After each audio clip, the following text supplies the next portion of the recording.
Hi, welcome to Leap Taken. This is Mika, and here at Leap Taken, I talk about all things witchy, craft-related, law of attraction, manifesting, esoteric, and everything else in between. And this is going to be a fun little topic. This is something probably all of us wondered once you declared yourself a witch is, should you have a magical name? Should you have a witchy name, a witch name, a name specifically for your craft? And I guess those who recognize you in the craft. So should you have a witchy name or a magical name? So in my early days of Wicca, when I first started on this path, I was Wiccan. I would have identified as Wiccan. And I was like really a little stressed because I couldn't figure out what name I should have. And so many names popped up. And I remember I was gaming at the time, playing World of Warcraft, or attempted to. I never could complete anything. I like setting up the characters. I'll play for a little bit, get really into it, weirdly competitive, and then it's like I OD and I can't play anymore. So that keeps happening. I go through iterations of that.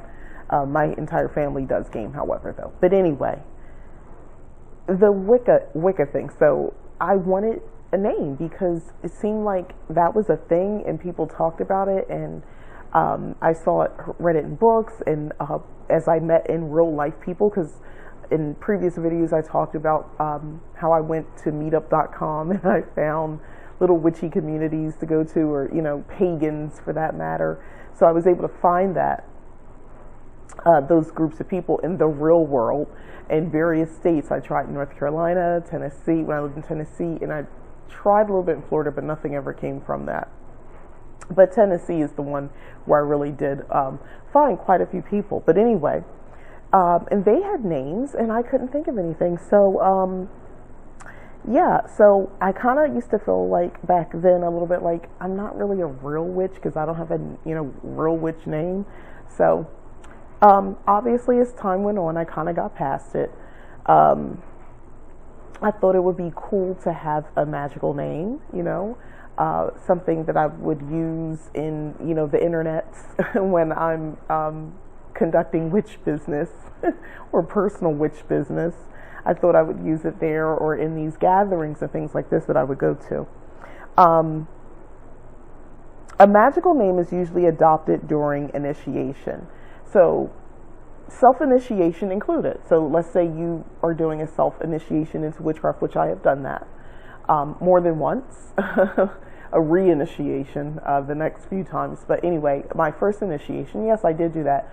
But I forgo the name, the magical name, because I literally just could not think of anything. I was so indecisive about it, so I just let it go.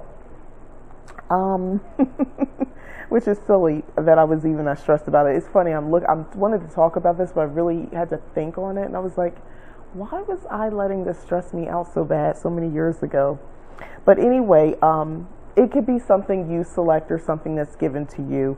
It usually, when I say usually, those who use names that are just spoken sort of like almost in secret by your coven members, people who are in your coven, they would only use your magical name when you're in the coven, like, once you guys are together. They wouldn't refer to you that way if they were calling you, when you were walking down the street. They would, use your outside name. And, inside the coven, inside their business, so to speak, you would be whatever your magical name is. So there's that. Again, with self-initiation, why not, right? You can call yourself that during your ritual when you're writing a petition, for instance, to whoever you're writing a petition to, whatever goddess or god you might be writing to, you could or ancestors, whatever, you could say, I, Ravenclaw's something, and thankful for your blessings or something like that. But you can give yourself that name and refer to it in those types of things when you're conducting your magic. Outside of that, you probably wouldn't introduce yourself as, Raven's Claw. So I don't know, I just made that up. But the point is, it's usually something just when you're practicing. Okay. And they were saying that some people, pagans, I'll say not witches, pagans, have two magical names. They all have one for like public, like I said, public use. So here's the thing, 2 magical names, not just their given name, but 2 magical names. So you might have something that, again, back to the coven situation, a coven member sees you walking on the street, they'd call you your outside magical name. Inside, when they're writing out petitions, when they're doing ritual, you're the secret magical name. So for those who have more than one they'd like to entertain, there you go. You can have one for your public persona on social media, or if you're meeting up with people, and you can have another one for when you're just doing that ritual, like I gave the example, like writing the petition, and this is for the solitary practitioners. When you're writing out your petition and things like that, you can use that secret magic name at that point. Again, I just want to reiterate, it's been more than a decade. It's been well over a decade. It's going on almost 2 decades now, and I still have no magical name. I still didn't create one for myself, but I'm coming back to that in a second. When selecting a name, even though I made some attempts, but it never stuck. I didn't even try more than a day. Like, I would forget, like, wait, what am I calling myself again? So it didn't work. But one of the things you want to do is be very careful. So for me, when I was thinking about selecting a name, I was like 30, early 30s. So yeah, I didn't want to have something silly, and it wasn't appealing to me then, like, you know, Silver Bunny, I don't know, Pink Bunny Witch, something like that. I wouldn't have picked that, so be careful. That sounds adorable now. I mean, you can do whatever you want, but just understand, you know, if you pick that and that's kind of your persona, that's what you go by, and that's what you're introducing yourself to the universe, although they know who you are regardless. But if that's how you want to, you know, call what you want to call yourself, you probably are going to grow out of that name, you know, Pink Bunny Witch. So yeah, maybe you might want to give a little bit more thought on that name and be a little bit more careful. That was never something I was concerned about at the time, because I wasn't going to pick anything too silly. Mostly because, honestly, I mean, if I had picked something in my 30s, I would have already changed it, because the reality of it is I'm not that same witch. You know, that was the beginner version of myself. I still hold a lot of that curiosity and the wonder, feeling a sense of wonder all the time about the things that manifest themselves and the things that are revealed to me. I still find those things, like, I'm in awe when spells work and things happen. I'm still like, wow, this stuff really works. Like, and there's a part of me that will always have that, and I'm glad. Keeps a good appreciation for it, but I'm not that same witch, because I've gained a lot more. I wouldn't want the same name. So I don't know if that's something I would probably, if I adopted one now, I'm not going to be the same 10 years from now. So I don't know. That's where it gets tricky for me, that name thing.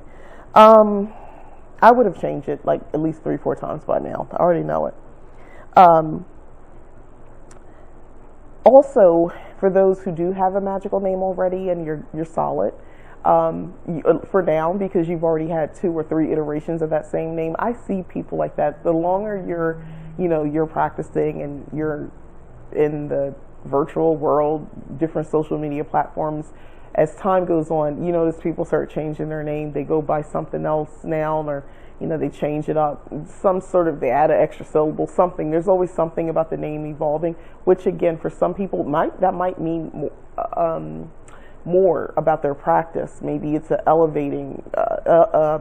leveling up or elevation or something, where there's more to the name, I guess. I don't know. And that sounds kind of cool if that's the case, by the way.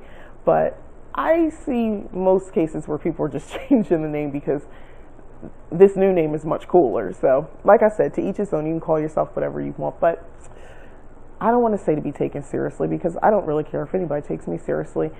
But I think to be more recognizable and to keep track, and also just for authenticity, be careful in this name thing and constantly changing it. Again, and I guess I'm more or less thinking about the part where you're trying to interact within the spirit realm and you keep changing up your name. Just saying. We'll do diligence on making sure, or none at all. Find names with meaning and try to stay away from names that are directly named after a specific deity. I would never call myself Oshun. I think that's a bit much. I can understand people will have like their name and Oshun in it, and I think that's fine. Like maybe they recognize themselves as a daughter of her or a descendant, so something like that. So that makes sense. I get that, but just Oshun, like no, I wouldn't do that. I know some people name their kids after these deities and deities, but I don't know. I think if that's your magical name, I think that's a bit presumptuous to do that, in my opinion. I don't know. It's just magical etiquette. I wouldn't name myself directly with no other name, something before or after. I think that's too much. I think you're a little too full of yourself. I'll be honest with you if I see that. That's what I think. Sorry, I just do. Sorry if right now if you like comment and I see that's your name, I will laugh. Yeah, seems a little high and mighty. Like, okay, so you're connecting with the energy. Oh, you are that energy. Okay, got it. Okay, you're above us. Well, I got it now. And finally, I just want to say, and I just had my notes here I was reading over, but I just wanted to say it's okay if you don't want to name it all. The thing I did was I didn't ever find a name, but I knew I needed to create an email account. This is many years ago. I needed to create another Gmail account, so I did. And I used the term domestic goddess. So that was my Gmail for some time. So I did use that. So I enjoyed that name. And I remember one time I was filling out some online paperwork, something legal, official, I don't know what it was. And I put the email in and my husband was like, why are you using that? He's like, you shouldn't put anything religious or anything. I was like, religious? I was like, no, it's kind of, no, first off, I'm not religious. This is many years ago, but I remember I explained to him, well, first off, it's more of a fun thing. It's not like my, it's not serious. So it's just something fun that I thought of for an email address. But anyway, that's as close as I got to a magical name. That was the point. Domestic goddess. So, excuse me, guys. Yeah. So this is just a quick video to talk about this. You don't have to have a okay, the coughing fit done. So anyway, you don't have to pick a magical name. You don't, and if you have several, whatever, right? It's whatever. But I thought it would be a fun thing to talk about. So let me know in the comments. Do you have a magical name? Tell me what it is if you don't mind. And if you'll ever, if you've changed it, if you know you're going to be changing it, did you grow out of your magical name? So just let me know in the comments. I'm really curious about this. I might hit you guys up with something like a month from now and I'll think of an extra name for myself, but I still can't think of a magical name. Any suggestions? You got? Let me know in the comments. Thank you again for watching. Again, I'm Mika. This is Leap Taken. Please like, subscribe, share, and if you've already subscribed, I really appreciate it. Thank you very much, and thanks again for watching. Bye-bye.